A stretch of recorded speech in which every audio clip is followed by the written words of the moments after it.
Una Mujer Podcast.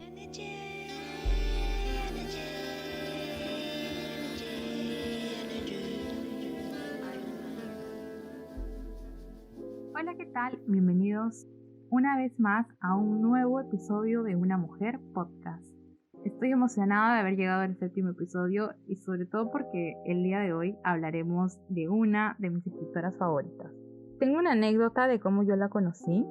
Recuerdo que hace unos años, aproximadamente 5, compré un libro de una autora llamada Cristina Rivera Garza, mexicana, y el nombre del libro era La muerte me da. Sí, impactante.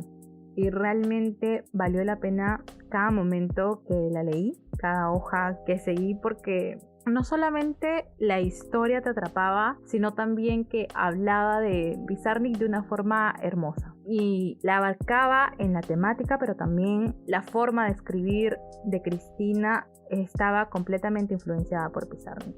Entonces dije, tengo que leerla.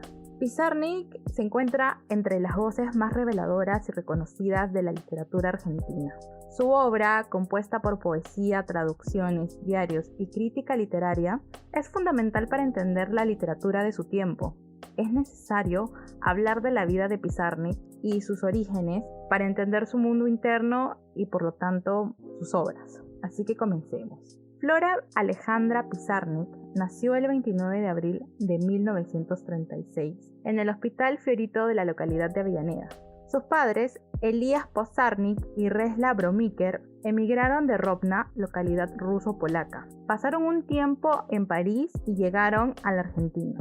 En el registro, Elías fue inscrito con el apellido Pizarnik y Resla fue anotada como Rosa. Esto fue un error de los funcionarios de inmigración, según la versión de César Aira, escritor y traductor argentino. Bueno, Pizarnik desde niña desarrolló muchos complejos. Primero, por la comparación constante que hacían sus papás con su hermana mayor Miriam, y luego porque no era delgada, ¿no? Sabemos que la preocupación por alcanzar un tipo de belleza no es algo personal, no es algo solamente individual, es todo tiene que ver mucho con la hegemonía, tiene que ver mucho con que el valor máximo que se le da a una mujer dentro de la sociedad es su imagen. Y no solamente tiene que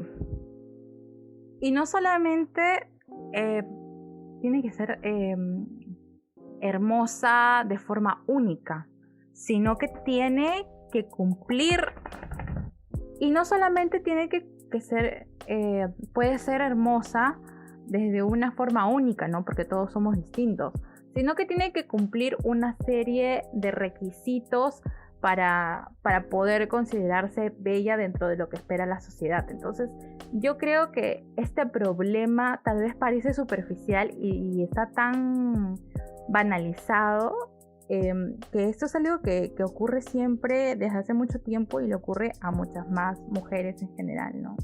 También Alejandra padeció de asma nervioso y se creía erróneamente que era tartamudez. En realidad era un reflejo psicológico de sus inseguridades y ella arrastraba la última sílaba.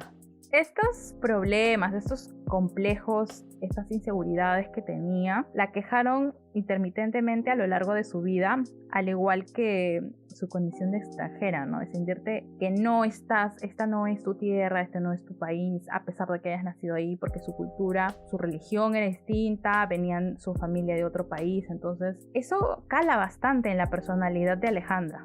También tenía una sensación de desapego respecto a su aspecto físico, y esto se reflejó luego en su personalidad, ya que Alejandra era una niña arisca, muy solitaria, y esto realmente marcó su infancia y adolescencia, que luego se hizo problemática porque empieza con el consumo de anfetaminas. También podríamos hablar también que la familia sufrió mucho por el advenimiento de la Segunda Guerra Mundial. Sabemos que eran judíos y que cada vez llegaban menos cartas de sus familiares, algunos de los cuales pues estuvieron en los campos de concentración, ¿no? Hablamos de un contexto histórico muy doloroso y muy fuerte. Luego en 1954 Alejandra finaliza por fin la secundaria y comienza a frecuentar la Facultad de Filosofía y Letras y y la Escuela de Periodismo. Se influenció por autores surrealistas como André Breton y Tristan Tzara. Rubén Darío, Proust y Sartre tenían una buena relación con Alejandra, entonces ella le mostró los poemas que confirmarían su primer libro, La tierra más ajena, publicado en 1955 cuando solamente tenía 19 años. Luego, sus problemas de salud la llevaron a desarrollar una dependencia a los fármacos muy temprano en su juventud. Como ya hablamos, ella no solamente tenía problemas internos, problemas emocionales, problemas respecto a su aspecto físico, a la forma como se sentía. Es muy importante ver desde una perspectiva de cómo todos esos problemas pueden llegar a quejar en la vida de los adolescentes si no recibes ayuda profesional, si no tienes un soporte emocional. Si no solucionas esos problemas a tiempo, se sigue arrastrando después de la adolescencia y pues lastimosamente eso pasó con Alejandra en su juventud. Ella buscaba una salida para dejar de sentir la realidad, no quería huir de la realidad y se fue sumergiendo cada vez más en esta situación que ya no pudo controlar.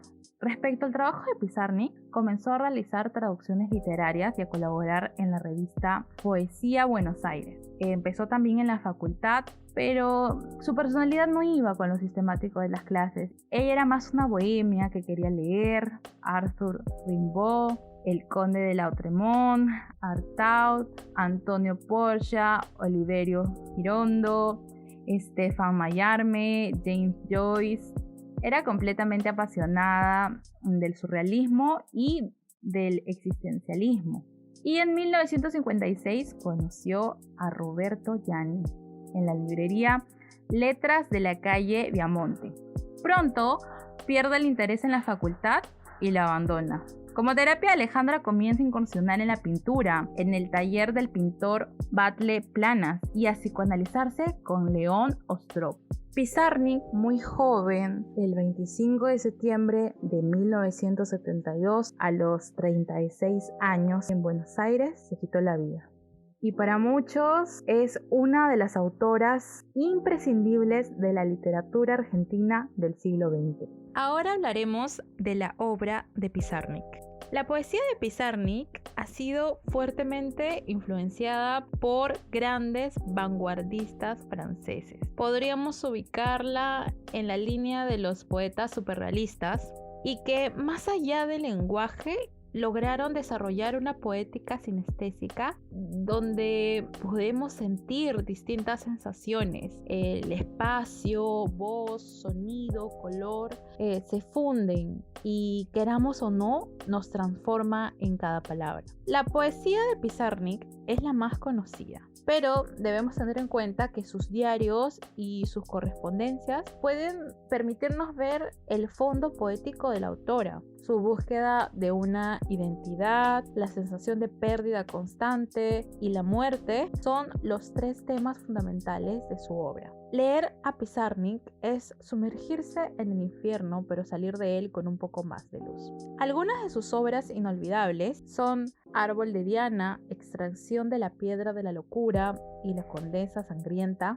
Otra lectura que merece la pena y que no es de Pizarnik, pero sin embargo fue para ella, es Pavana para una infanta difunta, de la conocida poeta Olga Orozco, con quien en vida fue una gran amiga, y Alejandra la tomó como una madre literaria. Por otro lado, Antonio Porcia influyó mucho en la obra de Pizarnik y publicó La última inocencia, dedicado a León Ostrov. Gracias a él es posible la expresión del inconsciente y del surrealismo de Alejandra. Ella manifestaba que no era paciente, sino amiga. Pizarnik era muy exigente consigo misma. A menudo rompía las hojas donde escribía sus poemas e incluso llegó a quemar copias de su primer libro. Árbol de Diana se publicó en Buenos Aires en 1962 por la Editorial Sur y con prólogo de Octavio Paz. En el fondo, yo odio la poesía. Es para mí una condena a la abstracción y además me recuerda esa condena. Y además me recuerda que no puedo hincar el diente en lo concreto. Si pudiera hacer orden en mis papeles, algo se salvaría. y en mis lecturas y en mis miserables escritos. Eso lo escribió en diarios de 1960 a 1968. Yo creo que ha sido más que suficiente para que se animen a comprar un libro de Pizarnik, a buscarla, porque no solamente como personaje y con su biografía, por las cosas que tuvo que pasar para poder entender su obra, te animas a leerla, sino también con su misma obra, que es distinta y que a pesar de que para muchos sea conocida y muy admirada, por otro lado, a muchos lectores no llegan las grandes voces femeninas dentro de la literatura, ya que suele dividirse autores y autoras femeninas, ¿no? Cuando en realidad la literatura es una sola y no habría por qué dividirlo según el género, cuando los dos son seres humanos que pueden sentir y pueden hacer sentir al lector lo mismo. Lastimosamente, en una sociedad sesgada por el género y dividida en estos dos mundos, azul y rosado, podemos vernos más identificadas con una autora mujer, siendo mujer, porque los dolores son los mismos, las cosas que aquejaban a Pizarnik son las mismas que pueden aquejar a cualquier niña, adolescente o mujer. Sin más que decir, este ha sido un capítulo más en Una Mujer Podcast. Yo soy Lucero Yanquecha y espero que escuchen el siguiente capítulo. Gracias, chao.